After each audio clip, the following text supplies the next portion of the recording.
Muy buenas a todos, empezamos y arrancamos con lo que dijimos que íbamos a comenzar a hacer, emprender este viaje en YouTube. Mi nombre es Rubén Castro, del equipo de RV, y junto a Víctor Vázquez formamos el equipo de competición de powerlifting y el equipo de entrenadores de RV. En este caso vamos a empezar una serie de vídeos en el que vamos a empezar a hablar sobre lo que sería una programación real que se comparta de forma genérica, y en este caso lo que hemos seleccionado a uno de nuestros atletas y vamos a desarrollar paso a paso qué es lo que vamos a hacer con ellos, y vamos a ver todos los pasos que vamos a seguir desde que lo cogemos como atletas hasta que lo llevamos a una competición. Hemos decidido seleccionar a una chica ya que también queremos fomentar un poco la participación de las mujeres en los deportes de fuerza, y hemos conseguido desglosar un poco todos los aspectos que vamos a tener en cuenta.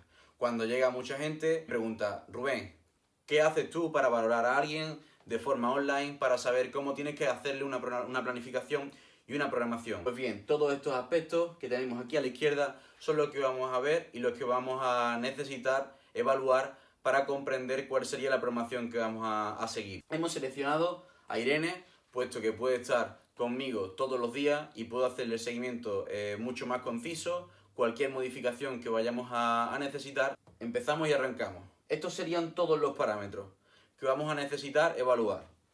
Sexo, vamos a diferenciar que si es hombre o mujer. Las mujeres vamos a tolerar mayor cantidad de volumen. Vamos a tener una serie de requisitos, pero a modo general acumulan menos fatiga y van a tolerar más volumen. La edad, conforme aumenta la edad, la capacidad de tolerar volumen se va reduciendo. Esto se vería afectado principalmente en la mayoría de deportes a edades mucho más tempranas, pero a diferencia del powerlifting, cuando estamos con deportistas de más de 40 es cuando esto empieza a decaer. Mientras tanto, el nivel sigue aumentando, ya que, como siempre decimos, esto es una carrera de fondo. Cuanto más tiempo seamos capaces de mantenernos sin lesiones, con una progresión constante, siendo capaces de ir a entrenar, más vamos a mejorar y no vamos a ser tan dependientes como los deportes de potencia o de velocidad, que su vida deportiva es mucho más corta.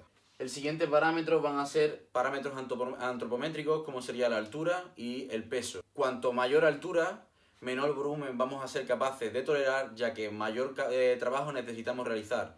Más recorrido, palancas mucho más grandes, con lo cual, si además no tenemos una correcta relación altura con nuestro peso, todavía seamos muy delgados, estemos iniciándonos en diferentes etapas del entrenamiento, va a costar muchísimo más. El músculo todavía no está suficientemente desarrollado para esas amplitudes de movimiento que vamos a experimentar, por ejemplo, en una sentadilla o en un press de banca con un recorrido mucho más largo.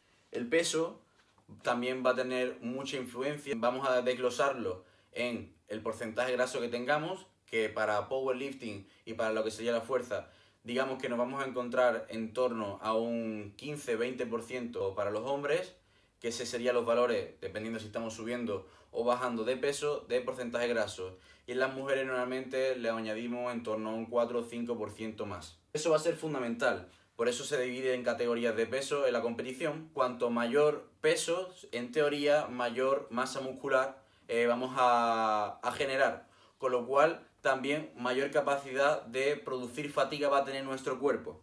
Eso quiere decir que vamos a tolerar menos volumen a la larga. Los atletas más pesados toleran menos volumen. Los atletas más ligeros toleran más volumen. El siguiente va a ser también otro parámetro, el estilo de vida. No es lo mismo una persona que trabaja en el campo o que se dedica a dar continuamente clases de spinning, o una persona que se dedica, como en este caso Irene, a ser estudiante y que tiene unos niveles de estrés mucho más bajos, que puede dedicarse a entrenar y el resto del tiempo a descansar. También tendríamos que tener en cuenta trabajo psicológico en este punto. Después, algo que normalmente no se tiene en cuenta sería la experiencia deportiva y la experiencia en el entrenamiento de fuerza. Todo el mundo pregunta cuánto tiempo llevamos entrenando, pero no preguntamos qué es lo que hemos hecho anteriormente. No es lo mismo que no hayamos hecho absolutamente nada, o que hayamos hecho un deporte de resistencia, o que vengamos de deportes parecidos a la fuerza. Además, vamos a ver el nivel que tiene el atleta. Hay diferentes tablas para evaluar el nivel que tenemos y no podemos comparar, por ejemplo, el nivel para decir que alguien es élite en España que para decirlo fuera de España. El potencial. ¿Cómo vamos a determinar esto? Pues la tasa de mejora en el primer año de entrenamiento. Vamos a ver cómo una persona, simplemente por el hecho de conseguir técnica, de simplemente hacer un poco los movimientos, a qué número llega de forma rápida. Y eso va a ser el potencial. Además, vamos a tener en cuenta otros parámetros como sería el sueño y la nutrición, la calidad de la nutrición. ¿Cómo lo vamos a medir? Pues bien, el sueño vamos a medir la calidad y la cantidad. Muchas veces nos preguntan si compensamos la calidad, que sería un correcto horario y una profundidad del sueño, con las horas. Y no. Vamos a ver que personas que duerman más de 8 horas, vamos a tener una buena cantidad.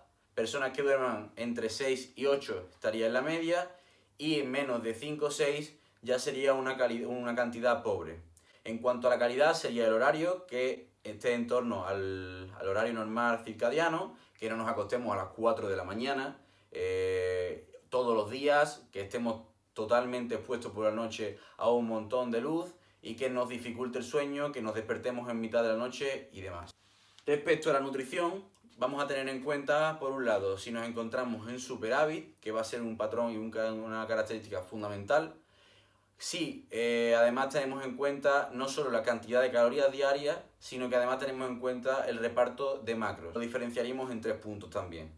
Si vamos a contar macros y calorías, sería la forma más excelente, la que señalaríamos con 3 palitos, que al igual que decíamos aquí el sueño para Irene, con 2 palitos que daríamos 2 puntuaciones, que sería que contamos simplemente las calorías o que no contamos ni calorías ni contamos macros. Y por último, si usamos química o no. Vamos a tener en cuenta también este patrón que va a ser fundamental, esta característica. En el caso de Irene, para que os pongáis en contexto, lo que vamos a analizar y veáis que es una chica que tiene 24 años, mide 1,57, pesa 57 kilos, que comenzó con nosotros con prácticamente ningún tipo de masa muscular, pesando simplemente 52 kilos, en la que su primera competición fue en menos de 52, rápidamente progresamos a 57 kilos y que en un futuro la idea y por su altura será progresar de forma ideal a menos de 63. Aunque no estemos en el límite por encima de 63 kilos, normalmente las atletas suelen estar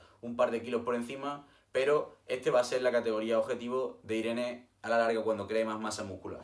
Vemos que es estudiante, que su nivel de estrés, hemos dicho anteriormente, va a ser bajo y va a poder dedicarse a poder entrenar y a descansar, que no tiene un trabajo físico y que le requiera muchas horas ni una alta concentración, excepto en épocas de exámenes, para estar con la cabeza pensando en el entrenamiento. Como vemos también, tiene una amplia experiencia en el deporte, aunque no sea en deportes de fuerza, pero esto va a ser fundamental para determinar cuál sería su capacidad de recuperación. Y es que la capacidad de recuperación de Irene vemos que es muy alta, ya que tiene mucha experiencia en diferentes tipos de deportes. De entrada, en la gimnasia rítmica trae una movilidad de base que no va a necesitar ser trabajada, simplemente mantenerla, darle más rigidez a esos músculos que eran demasiado elásticos. Y además vemos que ha practicado deporte de rugby, con lo cual es muy fácil que sea capaz de recuperarse de estos tipos de entrenamiento de forma habitual. El rugby, por sus características, está expuesto a mucha fatiga.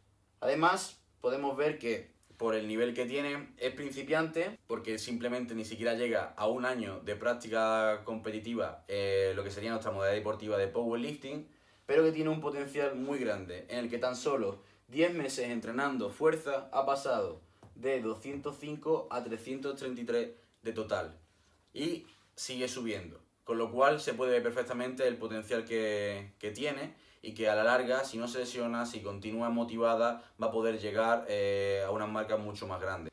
Y por último, como veíamos, el tema del sueño y la nutrición.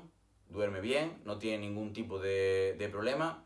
La nutrición, como la mayoría de personas no cuenta exactamente los macros, tiene en cuenta que esté en un ligero superávit simplemente, y a veces ni siquiera esto, porque tenga un fin de semana distinto a lo que come entre semanas. Y por último, no usaría química, con lo cual vemos que una niña que pesa poco, que lleva poco tiempo, que tiene gran capacidad de recuperación, en resumen, es capaz de tolerar muchísimo volumen de entrenamiento.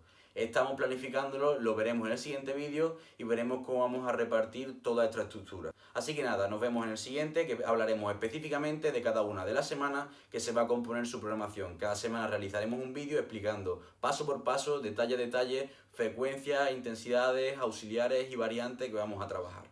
Nos vemos en lo siguiente, un saludo.